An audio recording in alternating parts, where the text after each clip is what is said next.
नमस्कार दर्शकों, स्वागत है आपका हमारे शो इतिहास गवाह है में। कार और बाइक के इंजन की जब बात आती है तो उसके पावर का पता लगाने के लिए आप जरूर पूछते होंगे कि इसका इंजन कितने हॉर्स पावर का है। पर क्या आप जानते हैं कि हॉर्स पावर जो टर्म है वो रेल इंजन की ही देन है। स्टीम इंजन की बात आती है तो हमें लगता है कि जेम्स वॉट ने स्टीम इंजन बनाया था, पर नहीं। स्कॉटिश इन्वेंटर थॉमस न्यूकमैन ने स्टीम इंजन का आविष्कार किया था। उनके बनाए डिजाइन में एक सेपरेट कंडेंसर लगाकर जेम्स वॉट ने इंजन की एफिशिएंसी बढ़ाई थी। वॉट ने अपने इंजन मॉडल की मार्केटिंग करने के लिए हॉर्स पावर ये टर्म का यूज किया। उन्होंने हिसाब लगाया था कि किसी मिल में काम करने वाला एक घोड़ा एक स्पेसिफिक टाइम में कितनी पावर जनरेट कर सकता है। उसे फिगर आउट करके उन्होंने हॉर्स पावर ये टर्म पॉइंट किया और अपने इंजन की मार्केटिंग स्ट्रेटजी में यूज किया। ये ट्रिक काम कर गई और आज भी उनकी ये देन दुनिया इस्तेमाल कर रही है। 1804 में उनके इंजन मॉडल ने फर्स्ट स्टीम लोकोमोटिव की नींव रखी।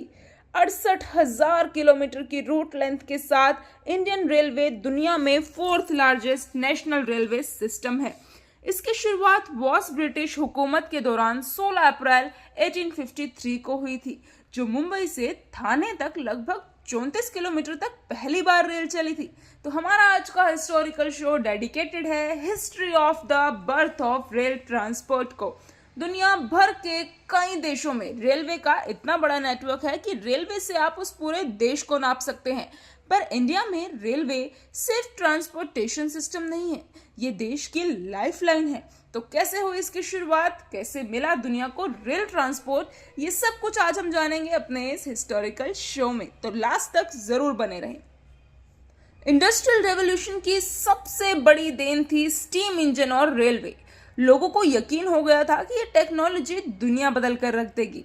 इंडस्ट्रीज के मालिक, मजदूर या आम लोग, सबको मानो पंख लग गए थे।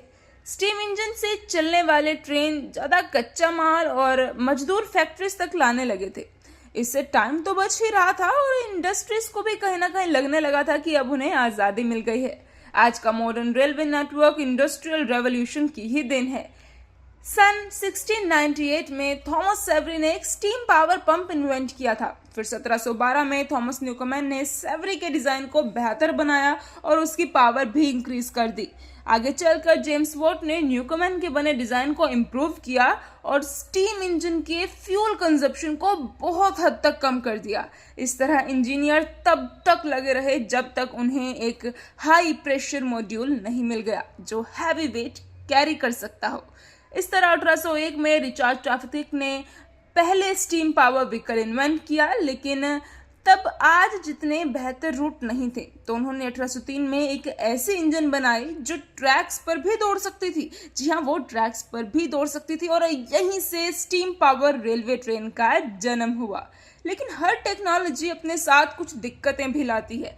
अपने शुरुआती दिनों में रेलवे नेटवर्क्स फास्ट नहीं थे और कई केसेस में तो इंजन के बदले रेलवे वैगन्स को घोड़े खींचा करते थे।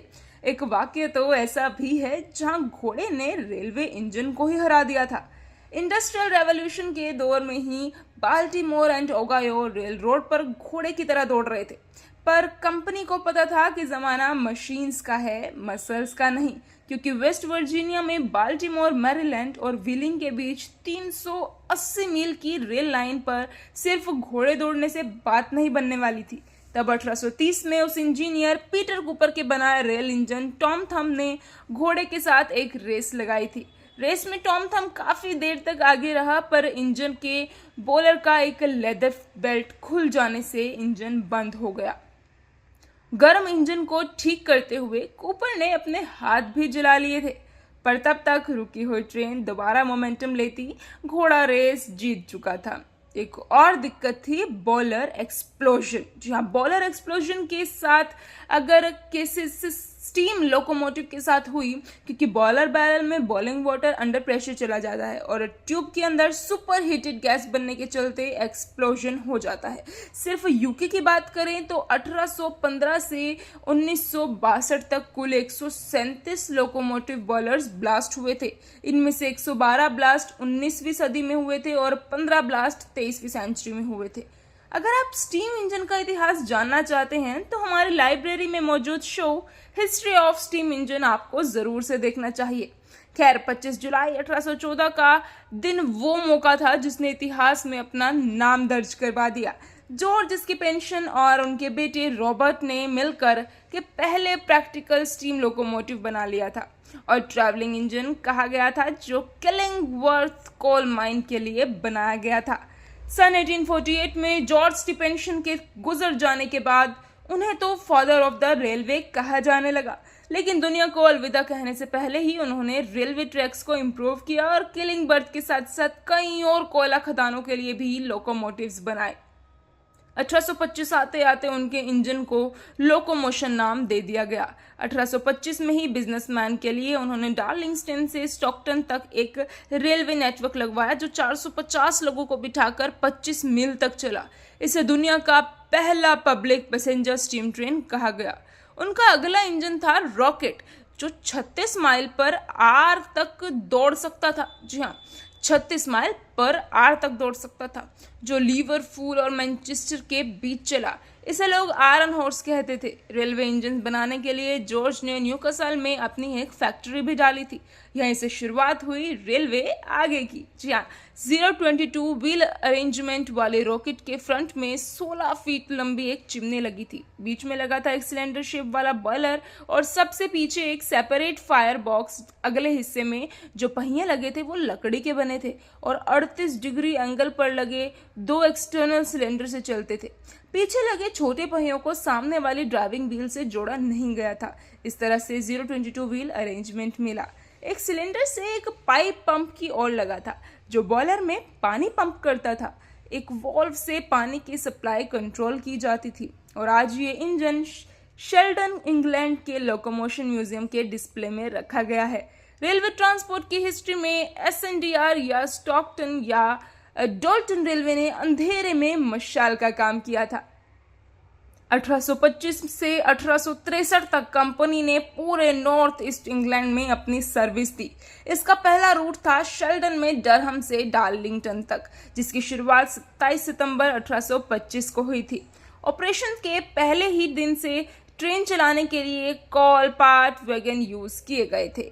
इससे पहले तक घोड़े की बगिया के भरोसे रहने वाले कामगार अब स्टीम इंजन लोकोमोटिव को इंस्पॉट देने लगे हैं। फिर एसएनटीआर ने न्यूयॉर्क से डार्लिंगटन तक रोड बनाया और इसे मिडल सबरो डॉग्स वेयर डील और रेड कार्ड का एक्सपेंड किया, लेकिन 1840 के दशक में फाइनेंशियल प्रॉब्लम्स के चलते इसे बेच दिया गया। फाइनली सन 1863 में नॉर्थ ईस्टर्न रेलवे नाम की कंपनी ने इसे खरीद लिया और 320 किलोमीटर लंबी रूट बनवाई, जिस पर 160 लोकोमोटिव ने अपनी सर्विसेज दी। इस विरासत को आगे बढ़ाया था the Liverpool and Manchester railway ने, जो दुनिया का पहला steam power inter urban railway था। इसे कुछ इस तरीके से डिजाइन किया गया था कि पैसेंजर्स और माल दोनों को ले जा सकता था। और आज का लिवरपूल रोड स्टेशन यहाँ साइंस एंड इंडस्ट्री म्यूजियम है। जी हाँ, वही मैनचेस्टर टर्मिनल्स हुआ करता था।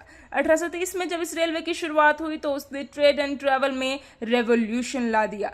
उम्मीद है कि आपको हमारा ये हिस्टोरिकल शो पसंद आया होगा और आपको रेलवे ट्रेन से जुड़ी तमाम जानकारी शो में मिली होगी। ऐसे ही इतिहास से जुड़ी रोमांचक जानकारी पाने के लिए जुड़े रहें हमारे शो इतिहास गवाह है के साथ।